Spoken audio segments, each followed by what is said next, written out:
24 घंटा 7 दिन सप्ताह के स्वच्छ मुफ्त नल से जल देने का वादा भी आपने पूरा नहीं किया।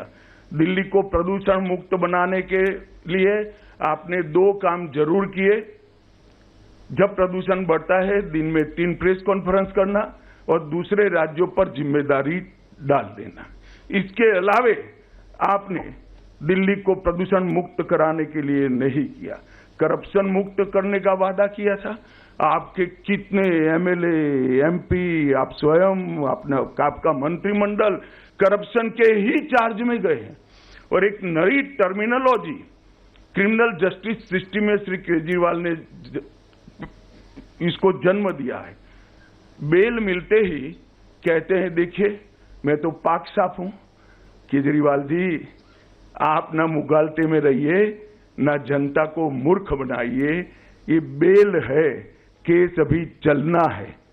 बेल को क्लीन चिट मनवाकर आप आरोपों से बच नहीं सकते। एमसीडी चुनाव में दिल्ली को कूड़ा मुक्त करने का वादा किया, क्या हुआ? आज पूरी दिल्ली की जनता कूड़े से परेशान है। टैंकर माफिया खत्म करने का वादा किया, लोग आस कर रहे थे, और जल बोर्ड में बहुत बड़ा घोटाला कर टैंकर माफिया खत्म करने के वादे की भी बलि बना दी। आपने दिल्ली में स्पोर्ट्स यूनिवर्सिटी बनाने का वादा किया था।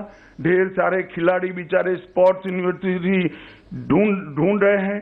47 फास्ट ट्रैक कोर्ट बनाने का वादा किया था, वो भी ढूंढ रहे हैं। वर्ल्ड क्लास से नीचे ये आते ही नहीं है। वर्ल्ड क्लास के दिल्ली में स्कूलों में क्लास बनाने थे।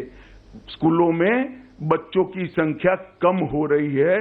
प्राइवेट स्कूलों में जाने के लिए सब लोग मजबूर हो रहे हैं।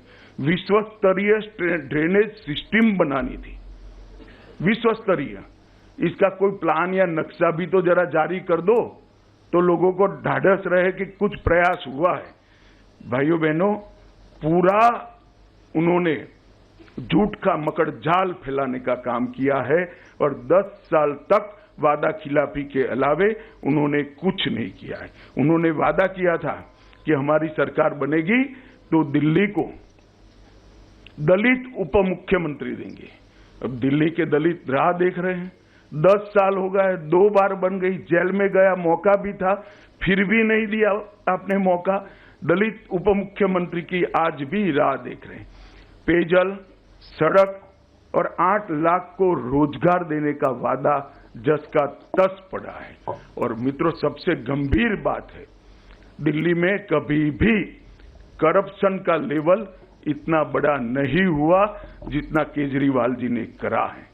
शराब नीति का घोटाला, मैंने जैसे कहा, स्कूल, मंदिर, गुरुद्वारे कुछ नहीं बख्शा। शराब के अंदर शराब नीति बनाने में उनकी आय कैसे बढ़े, दिल्ली की आय नहीं, उनकी आय कैसे बढ़े, एक ही चीज को ध्यान में रखा। 28,400 करोड़ का दिल्ली जल बोर्ड का घोटाला हुआ। 5,400 करोड़ का राशन कार्ड बांटने का घोटाला हुआ।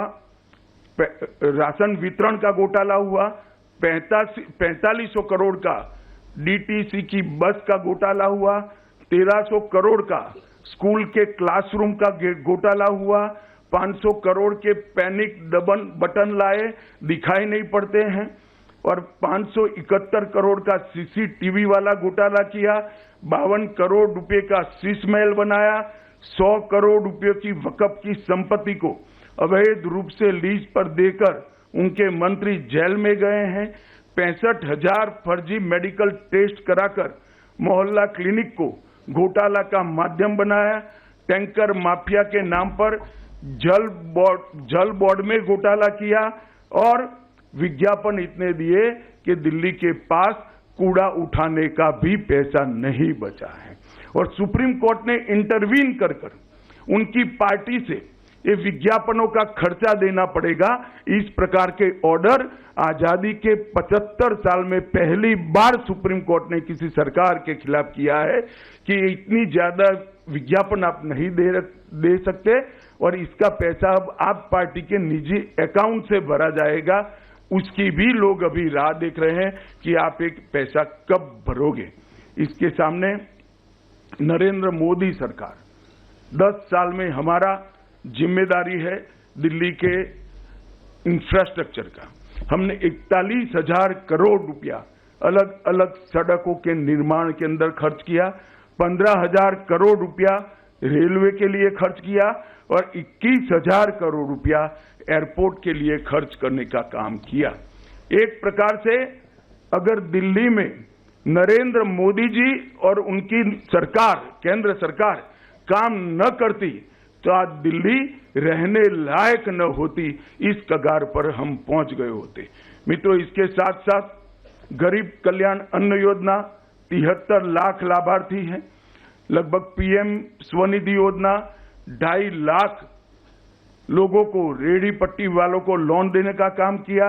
हमने आवास योजना भी केंद्र जितना कर सकता है राज्य सरकार की सहायता के बगैर वो किया। पीएम उज्ज्वला योजना के तहत 2,60,000 परिवारों को गैस का कनेक्शन दिया।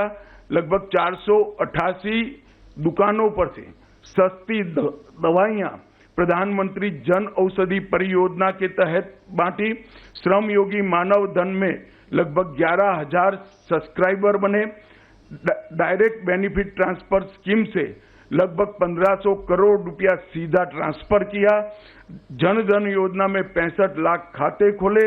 इसके साथ किसान सम्मान निधि 17,450 किसान जो दिल्ली में रहते हैं वो सभी को किसान सम्मान निधि का फायदा मिला। मुद्रा योजना के 35 लाख लाभार्थी बने। सुकन्या समृद्धि योजना के 8 लाख के आसपास खाते खुले और 1,33 लाख हमने बल्ब बांटने का काम किया जो उजाला योजना के तहत बांटे हैं। मित्रों, काम करना और वादे करना, ये दो आप पार्टी और भाजपा की अलग अलग संस्कृति है। भाजपा की संस्कृति है जो कहते हैं वो करते हैं, और आप पार्टी की संस्कृति है कि वादे कर एक बार सत्ता में आ जाओ, bye bye tata good bye कर फिर अगले साल चुनाव में फिर से भोला सा चेहरा बनाकर लोगों के सामने खड़े हो जाओ। और मित्रों, आज मैं आपके सामने आया हूं एक गंभीर झूठ चुनाव को प्रभावित कराने के लिए फैलाया जा रहा है। मैं दिल्ली में ही निवास करता हूं। मेरे बंगले में काम करने वाले एक कर्मचारी का सुबह मुझे कहा कि साहब 5 मिनट मिलना है। मैं कहा आओ भाई, क्या काम था। वो आया, उसने कहा मेरे फोन पर फोन आ रहे हैं कि भाजपा आएगी तो ये सारी योजनाएं बंद कर देगी। मैंने कभी भी सार्वजनिक जीवन में इतना नीचे स्तर का झूठा प्रचार नहीं देखा है। आज मैं ये प्रेस वार्ता के माध्यम से दिल्ली की जनता के लिए स्पष्ट कर देना चाहता हूं, नरेंद्र मोदी जी ने स्वयं कहा है और पत्थर पर की लकीर है, गरीब कल्याण की एक भी योजना बंद नहीं होगी और साथ में हमने जो कहा है वो भी हम पूरा करेंगे। और मैं तो अपील भी करना चाहता हूं, मुझे मालूम है मेरी अपील नहीं सुनेंगे, वो तो अन्ना का भी नहीं सुनते हैं, मगर अपील करना चाहता हूं कि इस तरह की झूठ की राजनीति आपको शोभा नहीं देती, इसको बंद करना चाहिए। बार बार व्हाट्सएप पर फोन कॉल के माध्यम से एडवर्टाइज में इस तरह के झूठी बातें फैलाकर आप सार्वजनिक जीवन का हास कर रहे हो।